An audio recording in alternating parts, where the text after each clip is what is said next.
Buffalo Bill's Wild West Show by Leila Garcia. Page 3.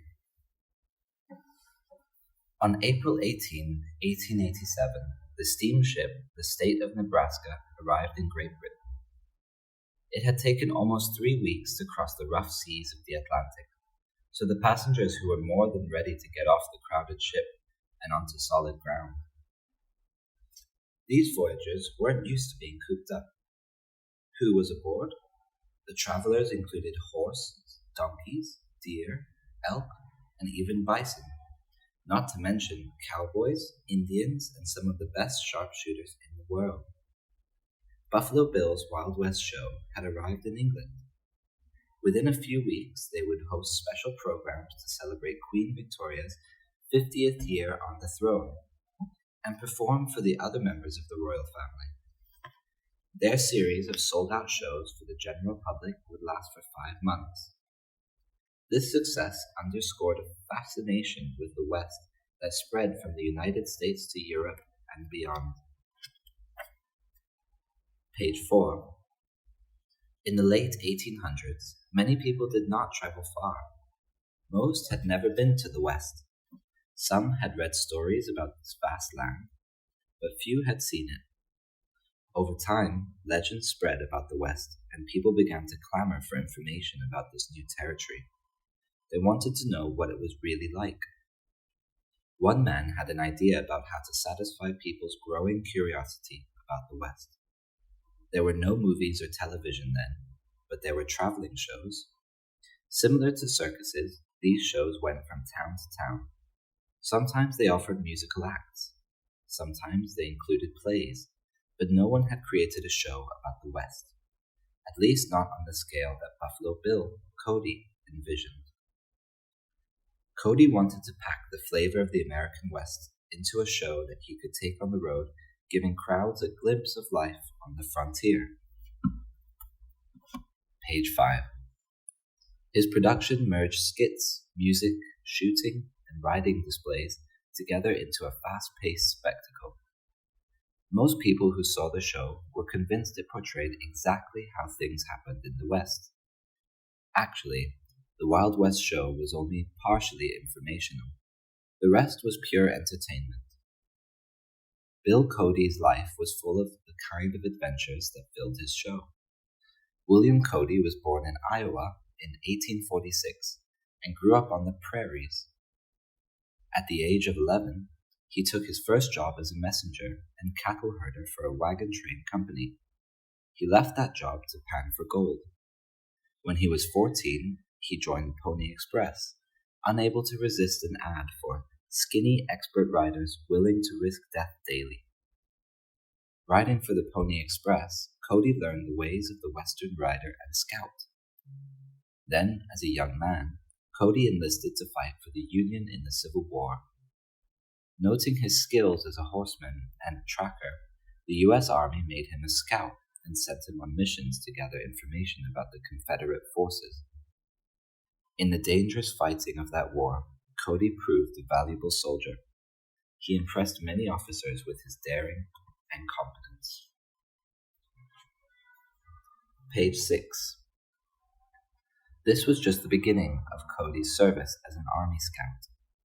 During the Indian Wars of the 1860s and 1870s, the Army called on Cody to scout throughout the West. As in his Pony Express years, Cody's Army stints involved plenty of adventure, which he turned into colorful tales. In later years, some of these stories cropped up in his Wild West shows. Another of Cody's jobs, Buffalo Hunter, earned him the nickname Buffalo Bill. During his time, the railroad companies were expanding through the western plains. Those companies needed to feed all the workers who were laying the tracks, so they hired men like Cody to hunt buffalo for food. Page 7. Cody was too good at his work. He claimed to have killed 4,280 buffalo in just 17 months. However, he was not the only Buffalo Bill. Another hunter, named William Comstock, shared the nickname. Legend has it that the two Buffalo Bills had a contest to decide who could kill the most buffalo. When the dust settled, Cody was the winner. While Cody hunted buffalo on the plains, a man named Ned Buntline wrote a series of popular books about the daring adventures of a character named Buffalo Bill. The popularity of these books helped spread the name Buffalo Bill across the nation.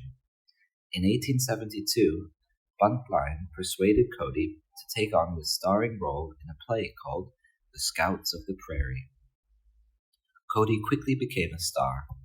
People loved his strong stage presence and his remarkable personal story. Page 8.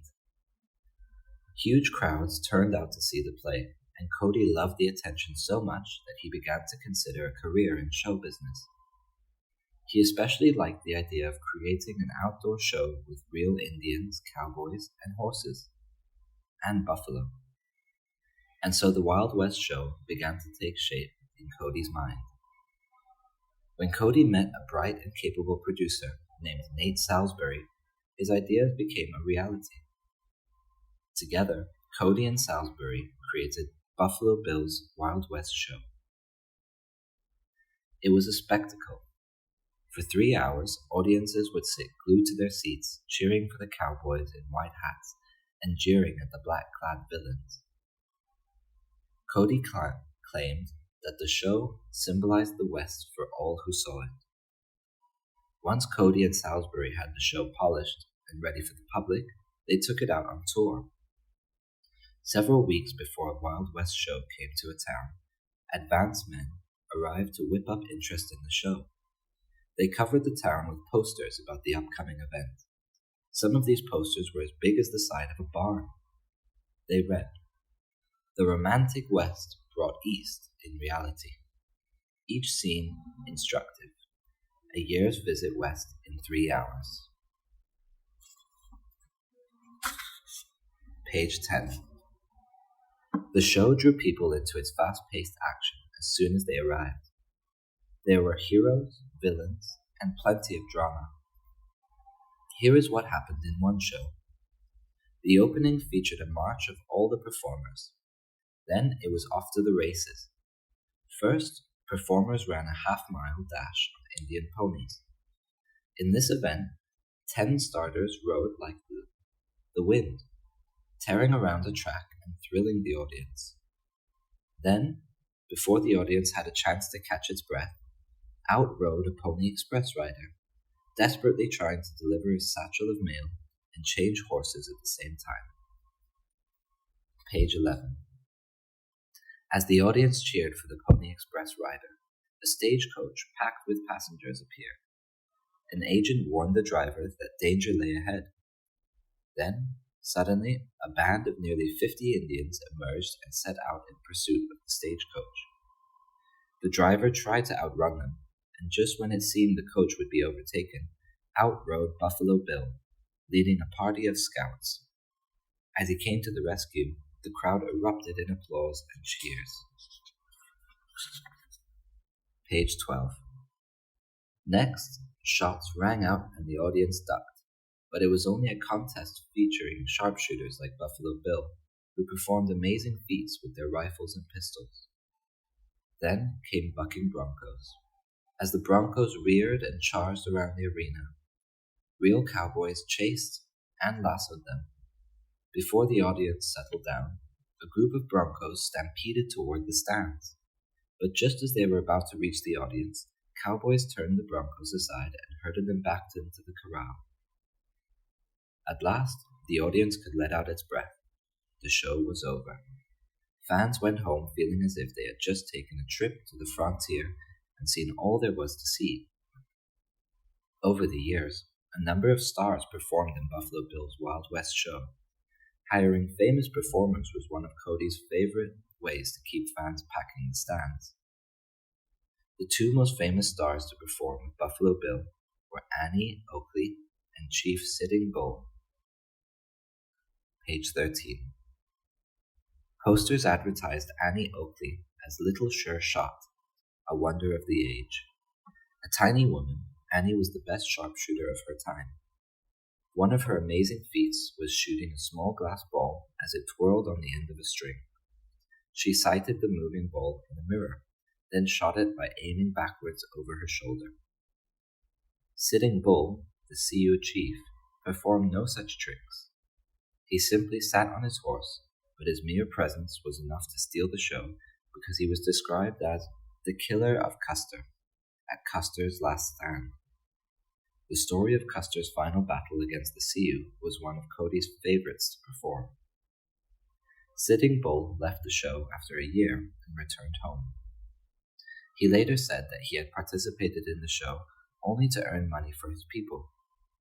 Indians were often portrayed unfairly in the shows. Page 14. William Cody loved having Sitting Bull on his show. Cody thought it was important to use real cowboys and Indians rather than actors, to make his show seem as real as possible. But for Sitting Bull, a distinguished Indian leader, the show was an embarrassment. Buffalo Bill's Wild West show ran for 30 years. The extravaganza toured the United States, playing to huge crowds at New York's Madison Square Garden as early as 1886. The show traveled across Europe, visiting not only England but Germany, Spain, Italy, and France. Over the years, millions of people came out to be thrilled by the performances and soak up the sights, sounds, and stories of William Cody's West. Page 15. But the show's popularity didn't mean that it told the real story of the American West. Nobody could tell that tale in just 3 hours. The real story of the West had all the adventure and drama of Buffalo Bill's show, but it also had the hardships and loneliness of farming or mining in remote areas. The real story had disease and failure, along with the adventure, and the show painted a false picture of Indians and pioneers. Not all pioneers' lives were as happy and adventurous as those in the show, nor were all Indians unfriendly, though the Wild West shows almost always featured staged battles against them. Page 16.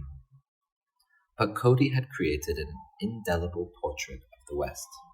Even today, Cody's image of the West remains the one that people think of when they hear the words Wild West. When William Cody died in 1917, the West he lived in as a young man was gone. Yet the West he helped create through his Wild West show would spread across the globe and become familiar in every land. The end.